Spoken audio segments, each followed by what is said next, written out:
Welcome back, folks. Violent protests erupt across America in reaction to the election. People are bum rushing the border in an effort to get in as quickly as possible before January 20.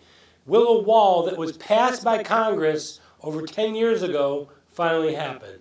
Let's start with that, Maury. You know, they want to make it seem like it's such a controversial subject. This was passed by Congress 2 decades or a decade and a half ago to put up a wall and to protect the southern border. This is not a new thing. They just didn't do it, and they won't reinforce it. Do you think Trump will do it, or is that another one of those things you think maybe he lets slip away? I don't think he'll let it slip away. I think he will now go ahead and say 1,500 miles or whatever it is that borders on Mexico, we're going to now enforce the law of not letting people come across that border. Like allowing the Border Patrol agents to do their jobs. Exactly. That's coming. Instead of being told to step down and just let people go the other way. I think he will, by decree, as soon as he's inaugurated, get rid of sanctuary cities by saying they will get no money from the government, not a penny, if they don't cut that. And most of the sanctuary cities depend on federal government money. All the cities do. Yes, you're right. I mean, he knows how to play hardball, I'll tell you that. And that seems to be one of the most despicable things I can think of. It's disgusting. As a sanctuary city, you're allowing people that have broken the law to remain, and you're sheltering them? Well, I think that's one of the things that got people very annoyed with the Democrats.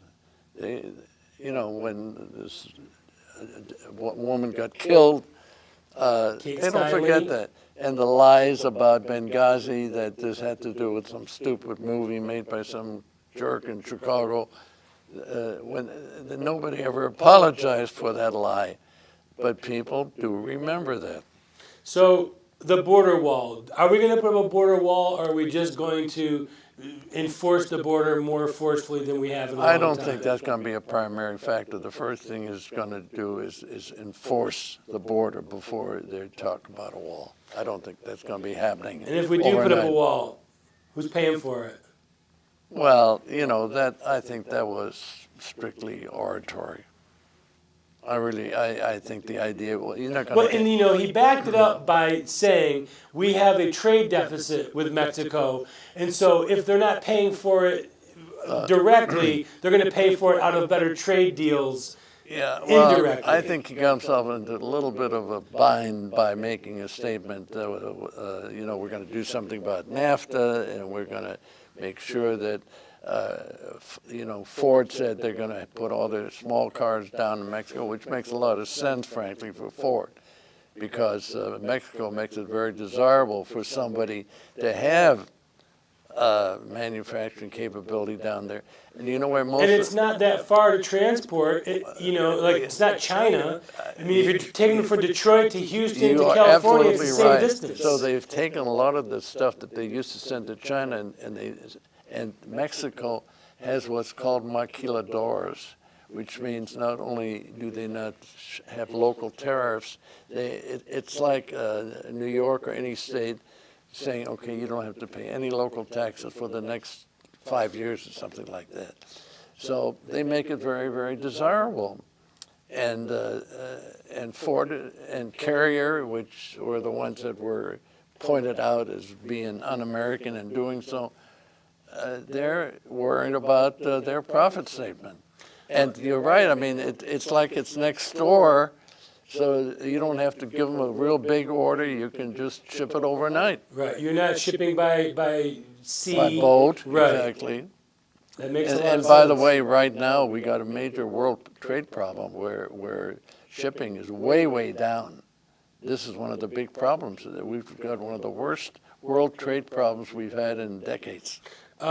Sticking to the border, we've got a rush right now, which is understandable. People don't know how a President Trump is going to react, where they were pretty confident that a President Obama or a President Clinton was going to let them in and look the other way. What about the next couple of months? Do you think we're going to see a surge? I do. I think we're going to see a huge surge. I would say that would be the natural thing, is people trying to get over the border while they still can. But one of the things Mexico is worried because the peso has dropped dramatically just in the last 48 hours.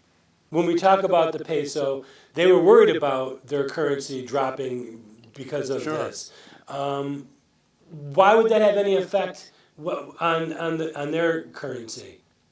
Well, because the point is that versus a dollar, it's going to take more pesos to buy a dollar because they are afraid now that there's going to be antagonism between the United States and Mexico, and we're going to start withholding things from Mexico.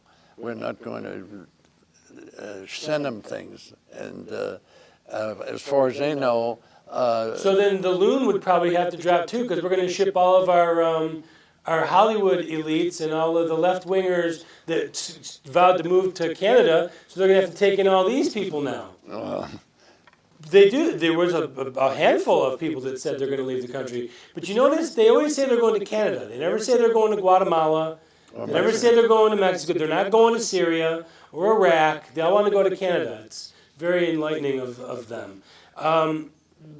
Border security is going to be one of the top priorities, I think, in the Trump administration. He almost has to, but more so from letting people from the Middle East into this country. He's got to put a stop to that immediately. So you're saying the entire Middle East, Israel, Saudi Arabia, everything. Israel is a special thing. Nobody from Israel is looking to leave Israel.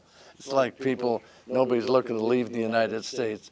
Israel is a very It's also interesting, the Muslims that live in Israel are pretty happy.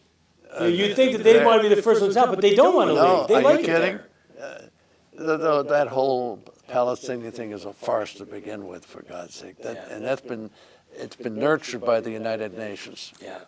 We need to take a brief time out, but we'll return faster than the Saudis asking for a Clinton Foundation refund. If you want to watch the show or catch any of our segments, it's simple. It's free. Just go to YouTube and search Moritz Beschloss. Remember to like us, leave comments, share with your family and friends. We've got a growing family worldwide. We'll be right back.